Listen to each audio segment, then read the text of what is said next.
Bonjour et bienvenue à tous dans votre émission Lizard Wizard, l'émission qui parle de l'actu Magic et aussi de votre club. Salut Tristan. Salut. Aujourd'hui, Tristan va vous parler de decks modernes, de la météo, bien sûr, un petit état de notre ligue EDH et moderne, et enfin, on fera un petit débat, Tristan. Ouais. Comme tu sais, Tristan, la méta moderne a été un petit peu chamboulée par l'Orc, par One Ring. Et on a eu des vacances d'été un petit peu pénibles, hein, avec Scam 20%. On a vu un retour de Tron aussi en force qui était aux alentours de 10%. Mais bizarrement, Tristan, ici j'ai regardé la méta et on a des petites modifications. Alors Scam est toujours top 1, ça c'est sûr. Il est aujourd'hui à 14%, contrairement aux 20% avant. Il a donc bien baissé. Rhino et Murktide, eux, sont à 7%. On avait complètement perdu Creativity qui était éclipsé face au power level monstrueux de Scam. La Creativity est repassée à 3%, alors que Hammer, lui, est passé à 5%. C'est intéressant. Hammer a des facilités face à Rhino et ce genre de deck, donc forcément il est un peu plus haut que Creativity. La présence de l'orc aussi, ça casse un peu Creativity, vu que Creativity aime bien piocher discard pour peut-être réanimer l'archonte, ce genre de choses. Donc forcément, voilà, le Creativity est un peu sur la sellette, quoi. Parce que 3% alors qu'il était à 11%. C'est... ouais, et voilà. Ça a donc une méta qui évolue beaucoup, mais moi surtout ce que j'avais envie de te faire remarquer, c'est des apparitions de decks qui avaient disparu. Je pense à Hollow One, je pense à The Rock, Death and Taxis, Humain. Donc voilà, c'est petit, voilà, je le dis, c'est un deck de cœur et ça m'a fait mal de l'apprendre, mais Merfolk est descendu sous la barre des 1%. Malheureusement, nos chers poissons ont décidé de s'éclipser au fond de l'océan. Mais moi j'avais envie de te faire réagir, Tristan. On sait que on a eu des unbans récemment, pourtant qui ne rentrent pas dans 36 000 decks, Murktide principalement. Mais pourquoi un peu, je vais pas dire cette nouvelle diversité, mais pourquoi un retour de Rogue, Hollow One? Qu'est-ce qui s'est passé? Je pense déjà que l'apparition de l'orc fait un peu du bien au deck avec du noir, parce que l'air de rien ça reste 2 body pour 2 en flash qui peut faire une pêche, donc tuer un Ragavan par exemple en étant sur le play, c'est plutôt fort. Donc Ragavan redescend par rapport à l'orc.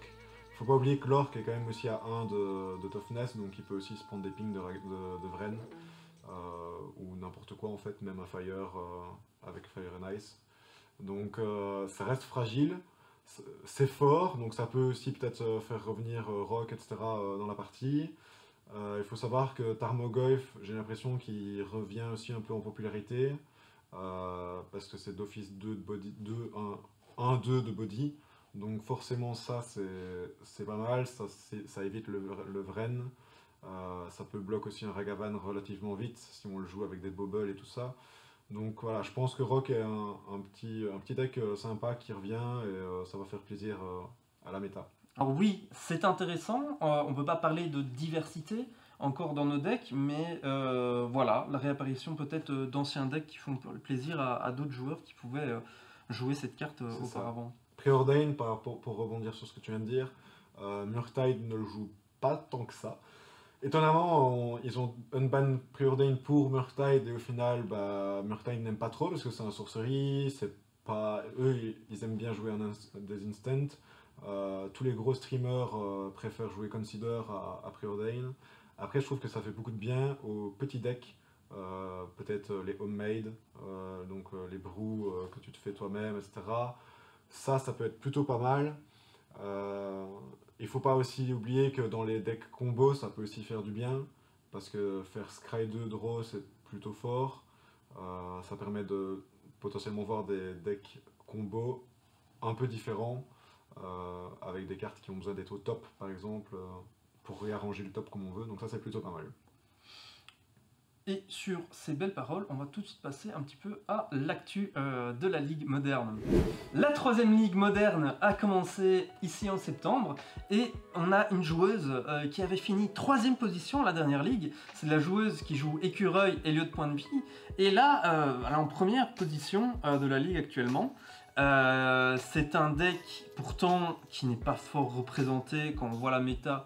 Voilà, je n'ai plus les personnages les pourcentages en tête, 1%. mais 1%, c'est pas... Voilà, c'est une combo qui reste fragile, mais c'est une combo qui fonctionne très bien ici au club.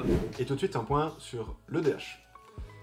Alors, on a vu des joueurs gagner énormément de points lors de ce début de ligue. Je pense à Lionel qui a gagné 17 points en une soirée grâce à des petites stratégies qui lui ont permis de grappiller des points par-ci par-là, et également parce qu'on favorise les decks préconstruits et low cost, et il a joué principalement préconstruit cette soirée-là. Après, il est suivi quand même de relativement près par d'autres joueurs de sa table. Je pense à Louis, à Julien, etc., qui eux jouent aussi parfois un peu plus casu, et donc du coup ça leur permet d'engranger des points. Malheureusement, il y a des malus qui sont présents pour un peu mettre le foutoir dans la ligue. Et Louis s'est chopé un -3 parce qu'il n'a pas touché son commandant, enfin il n'a pas fait toucher son commandant sur le battlefield, parce qu'il est mort avant en fait, tout simplement. Donc ça peut être un peu punitif. On punit aussi les decks Infinite Combo avec -5 points pour éviter que les decks Infinite Combo ravagent la game et ruinent l'expérience de jeu des petits joueurs. Donc, étant donné qu'il joue aussi Infinite Combo, ça peut faire vite -8 points, rien qu'en débutant la partie, c'est un peu compliqué à revenir après. Mais ça l'a pas empêché de marquer quelques points, donc à voir ce que nous réserve la suite de la ligue, mais ça s'annonce haut en points. Septembre marque le retour de nos 2 ligues, mais également son lot de nouveautés. Ainsi, nos joueurs peuvent repartir avec des boosters promotionnels s'il y a 3 participations à notre club, et on note également les pétales de lotus pour les 10 meilleurs joueurs du club et du magasin. Et avec ça, on n'oublie pas des nouvelles cartes promo pour les fins de ligue. Donc c'est intéressant, je vous invite vraiment à vous inscrire sur Compagnon. Tout de suite, je vais vous présenter un petit deck moderne, pas piqué des hannetons. C'est un deck un peu homemade, que j'appelle Jund Tortoise Combo. Donc voilà, c'est avec des nouvelles cartes Eldraine, donc si vous avez ouvert du Eldraine, c'est pour vous. Alors le deck c'est un Jund un peu plus classique avec des sagas pour éventuellement tuer au construct, mais c'est pas forcément le but. Ici le but ça va être vraiment de jouer avec la tortue qui est donc deux incolores, 2 verts, une 3-3 si j'ai une bonne mémoire, qui dit que quand elle arrive sur le champ de bataille et quand elle attaque, on meule 3, on met un land sur le champ de bataille engagé. Nos lands créatures ont +1/+1 et les activations de nos lands coûtent un incolore de moins.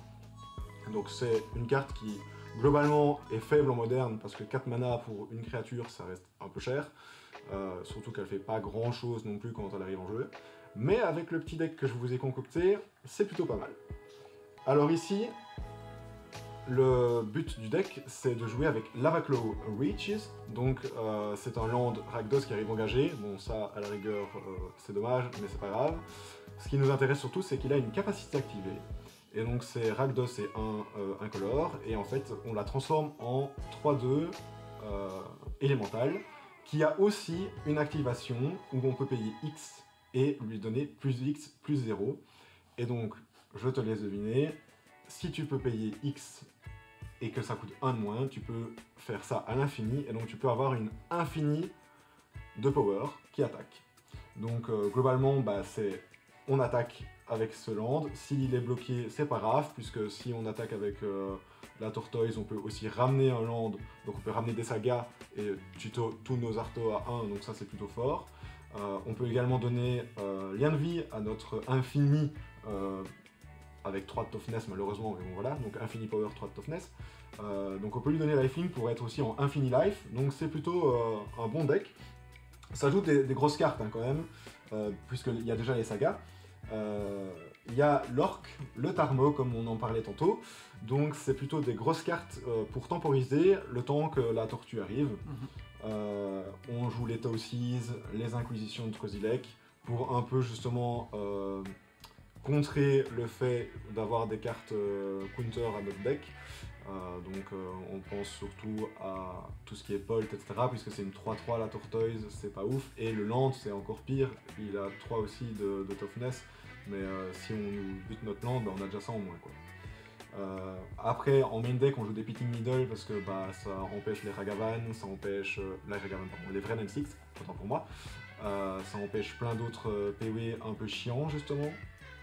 Et en side, on a un truc un peu plus classique de John, quoi. Donc on a des Boseiju, des Calices, on a Engineered Explosive, Fatal Push, ce genre de choses. Donc on a beaucoup de gestion, le temps d'attaquer avec notre land, et vu qu'on a Lightning Bolt et Annihilate en main deck, ça permet de pouvoir gérer les créatures et de pouvoir attaquer en imbloquable. Ouais, j'allais dire, Boseiju, important quand on a des Blood Moon, voilà, des petites cartes rééditées en plus dans cette magnifique édition chez Eldraine. Oui, parce que justement, ce qui tue le land, c'est Blood Moon, parce que s'il y a une Blood Moon qui pop, c'est un peu compliqué, et même si il y a Boseiju qui pop, c'est aussi dangereux. Donc voilà, heureusement qu'on peut le réanimer avec la tortue. Après c'est très lent, etc. Mais bon, on a toujours l'option 2 de tuer avec les constructs, puisqu'on a beaucoup d'artefacts. Donc à la rigueur, ça c'est pas mal. C'était un petit deck que j'avais envie de vous présenter, parce que je le trouvais plutôt sympa. Ça performe plutôt bien, je l'ai vu en œuvre. Voilà, ça peut faire des bonnes ligues, et ça peut tuer quand même des Murktide et tout ça, donc qui ont pas mal de gestion, justement, des Blood Moon. Donc voilà, c'était mon petit deck. Un deck donc à tester, et n'hésitez pas à nous laisser un petit commentaire pour vous dire waouh, j'adore ce deck, je l'ai testé, il déchire. Et voilà, n'hésitez pas à faire part de vos tests dans les commentaires. Petit aparté dans ce podcast pour te demander qui est Sheldon Menery, Tristan. Aucune idée, dis-moi. Alors Sheldon Menery, c'est le grand fondateur de l'EDH. Je vous en parle car il est décédé récemment, donc le 8 septembre de cette année. Sa femme l'a annoncé sur Facebook, il est décédé d'un cancer. Donc la communauté Magic dit au revoir à un grand homme, arbitre de niveau 5. Donc quand je vois ce qu'il faut faire déjà pour être niveau 1, grand respect à cet homme. C'est lui également qui a permis l'apparition de pouvoir choisir n'importe quelle créature légendaire comme commandant.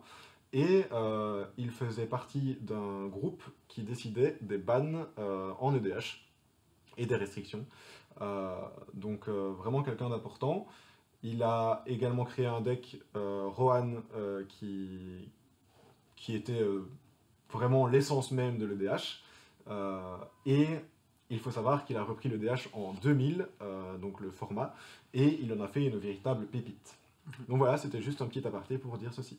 Ouais, et toutes nos condoléances donc à la famille. Pour le débat du jour, Tristan, j'avais envie de te parler du moderne. J'ai regardé une petite vidéo sur YouTube intitulée « Le problème du moderne » de notre ami Bistro de Magic. Et dans cette vidéo, lui, il parle un peu de l'histoire du moderne et il critique un peu les prix. Alors moi, je suis pas là pour critiquer des prix, mais ça m'a un peu fait tilt. Alors, on sait que le moderne est un format dit éternel. Mais j'ai envie de te poser la question, Tristan, c'est le moderne, est-ce que c'est un format si éternel que cela? Donc, pour ceux qui ne savent pas de quoi on parle, on va d'abord un peu parler du standard. Le standard, c'est un format dit rotatif, c'est-à-dire un format qui joue avec les versions les plus récentes, et au fur et à mesure des sorties, certaines versions ne seront plus légales dans le format. C'était un format que Magic mettait en avant pour, soi-disant, les débutants. Bah oui, moins de formats, moins d'éditions, moins de cartes à retenir, et donc c'est beaucoup plus simple pour les débutants. Mais je ne sais pas si tu as connu ça aussi, Tristan, mais en 2019, il y avait une méta standard avec des Krasis, des Nissa, etc. Et c'était des decks qui montaient généralement 1200 €, etc. Donc compliqué à dire aux débutants, venez commencer à Magic, vous devez investir 1200 € et dans 4-5 mois, il sera plus du tout jouable votre deck. Voilà. C'est un autre débat, mais ça c'était pour vous faire part de ce petit côté, la différence entre rotatif et éternel. Éternel, en 2011, on a le moderne qui sort. Incroyable, on peut jouer toutes les éditions à partir de la 8e édition. De nos jours, super, on se dit, on peut investir dans des decks, tout va bien. Oui, mais sauf que il y a eu l'apparition d'abord de Modern Master, puis Modern Horizon 1 et Modern Horizon 2. Alors, je ne dis pas ce sont des très bons sets, moi justement je les apprécie parce qu'ils donnent voilà, un lot de nouveautés, permet un petit peu de redonner un petit coup de balai pour un peu rapporter voilà, de la nouveauté. Mais le problème c'est que ces extensions sont tellement fortes, tellement puissantes, vraiment qu'elles refont totalement la méta. À chaque nouveau set moderne, on a une nouvelle méta moderne qui apparaît. Et donc oui, ça fait mal aux fesses aussi, parce que tout comme le standard, et encore plus que le standard, on a des decks très coûteux. Et donc comme on voit, on a parlé tout à l'heure de Creativity qui s'est pété la figure, ah ça fait mal d'investir autant dans des decks et qu'ils se disent qu'ils vont peut-être être éclipsés dès que ce format va arriver. Donc ma question pour toi Tristan, est-ce que le moderne est un format éternel? Alors c'est une excellente question. Moi je ne saurais pas trop me prononcer maintenant, mais c'est vrai que par rapport à ce que tu disais, je pense à deux decks en question, ou en tout cas deux cartes, Oko avec Eldraine et Ugak, qui ont été ban instant speed quoi. Genre ça a été ban, je pense à quelqu'un qui a monté un deck Ugak parce qu'il adore les decks cimetières, il l'a monté pour la FNM, et le jour de la FNM, il était banni. Donc en gros, il a monté, en une semaine, c'était banni. Ouais. Et la carte coûtait blindé cher. Mais par contre, je l'ai affronté, la carte était extrêmement puissante. Donc là, on pouvait pas laisser passer parce que c'était une 8-8 en plus qu'on pouvait recast de son cimetière en convoque plus d'elves. Donc voilà. Par contre, c'est vrai, est-ce que le moderne est encore un format éternel? Je pense pas trop. Et en même temps, je pense que oui. Donc je vais m'expliquer pourquoi. Parce qu'il y a de plus en plus de bans. On a vu qu'ils essayent de déban à la place de ban maintenant, donc ça c'est plutôt une bonne chose pour nous. Malheureusement, le fait que des cartes de plus en plus puissantes sortent à chaque extension, ça retransforme à chaque fois chaque deck, etc. On pense à l'orc, on pense au ring, on pense aux furies, aux griffes, etc. Qui façonnent totalement la méta à elle seule en fait. On a vu Tron avec le ring qui remonte en flèche, on a vu les decks avec du noir qui remontent avec l'orc, etc. Donc en fait on peut avoir un deck, mais si tu n'investis pas, quand les cartes modifient ce deck, bah ton deck est claqué quoi. Ton deck ça sert à rien, tu joues un deck de 2010 alors que, enfin 2010 c'est une façon de parler, mais tu joues un vieux deck qui pourrait être mis au goût du jour, mais par contre les cartes du goût du jour, ah c'est 50 € pièce et il t'en faut 4. Voilà, donc on l'a vu avec Ragavan au début quand il est sorti, 55 € pièce, bah ouais ok il m'en faut 4, c'est super fort, tous les decks rouges en voulaient. Ouais, mais voilà, c'est un petit peu... moi, c'était vraiment pour faire un peu réagir sur ce côté... on vend, oui, ce format éternel où, entre guillemets, on pourra jouer tout le temps nos decks. Pourtant, je me suis un petit peu amusé. J'ai été rechercher le top 8 moderne en 2011, justement, quand le moderne est apparu. On a Splitter Twin, Counter 4, Infect ou encore Pyromancer Ascension. Alors... dans le tas, il y a des decks qui ont disparu à cause de ban, Splitter Twin entre autres, mais il y a des decks, genre Infect, qui étaient ultra puissants à l'époque, 2011, voilà, jusque peut-être 2015, 2016. Et là, est-ce que vous voyez encore de l'Infect? Non, non. Et donc voilà, ces gens-là qui aiment Infect, qu'est-ce qu'ils font? Ils ne peuvent, alors, entre autres, jouer chez eux entre potes, un format un peu plus peut-être, une version moderne un peu plus casual, mais quand on va aller à de la FNM, c'est plus possible de savoir jouer ce qu'on veut, et donc c'est plus si éternel que ça. La méta fait que c'est un format rotatif selon moi. Bah, t'as raison, hein, le fait que... Mais moi je pense que c'est pas forcément le format qui veut ça ou ce genre de choses, c'est vraiment les cartes qui sortent. Parce qu'on a bien vu, Humain c'était un deck joué, genre joue depuis 4 ans et demi, Humain, en 4 ans et demi, ça a tenu 2 ans et demi quoi. Et c'était déjà là avant. Bah, c'était joué, il y avait Gobelin, il y avait Elf, bah ok bonjour, on sort une Furie qui vous pêche tout, bah ciao, les bolts, les noliths, on rajoute toujours plus de gestion de créatures, là c'est carrément des créatures gratuites qui arrivent et qui gèrent des créatures ou des PV, donc bah forcément là c'est problématique pour les decks créatures. Infect qui est un deck créatures qui est qui a été un tout petit peu up grâce à Scale Up lors de Modern Horizon 1. Là, c'était encore un peu viable. C'était même plutôt très fort parce qu'il n'y avait pas de Fury.